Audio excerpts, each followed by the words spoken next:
నమస్కారం. నా పేరు శ్రీరామ్ శర్మ. అడ్వకేట్ల సర్వీసెస్ కన్జ్యూమర్ కేసు కిందకు వస్తాయా? కన్జ్యూమర్ ప్రొటెక్షన్ యాక్ట్ల అనుసరించి డిస్ట్రిక్ట్ కమిషన్లో కానీ స్టేట్ కన్జ్యూమర్ కమిషన్లో కానీ కేసులు వేయొచ్చా సదరు అడ్వకేట్ల మీద అంటే ఇదే విషయాన్ని గౌరవ సుప్రీంకోర్టు తీర్పు ఇవ్వడం జరిగింది. Bar of Indian lawyers versus DK Gandhi PS national institute of communal diseases and another కేసులో 14/5/2024 నాడు తీర్పిచ్చారు.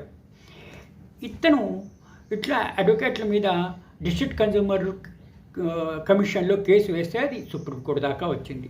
సుప్రీంకోర్టు అనడం ఏంటంటే ఇది కన్జ్యూమర్ కోర్టు కిందకి రారు అడ్వకేట్స్ వాళ్ళ సర్వీసెస్ కాబట్టి కన్జ్యూమర్ కోర్టులో ఏ కేసులు కూడా కన్జ్యూమర్ స్టేట్ కమిషన్ కానీ డిస్ట్రిక్ట్ కమిషన్ మీద కానీ అడ్వకేట్ల మీద సర్వీసెస్ తప్పున్నాయి, సర్వీసెస్ డెఫిషియెంట్ ఉన్నాయి, మాకు నష్టపరిహారాన్ని చెల్లించాలి, నాకు డబ్బులు ఇప్పించాలి అని కేసు ఫైల్ చేయడానికి వీలు లేదు, కన్జ్యూమర్ కోర్టుకి జ్యూరిడిక్షన్ లేదు అని తీర్పు ఇవ్వడం జరిగింది.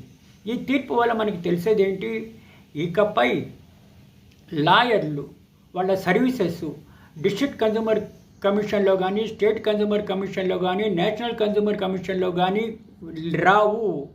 వాళ్ళ మీద కేసులు ఈ కన్జ్యూమర్ కమిషన్లో వేయడానికి వీలు లేదు అని గౌరవ సుప్రీంకోర్టు తీర్పు ఇవ్వడం జరిగింది.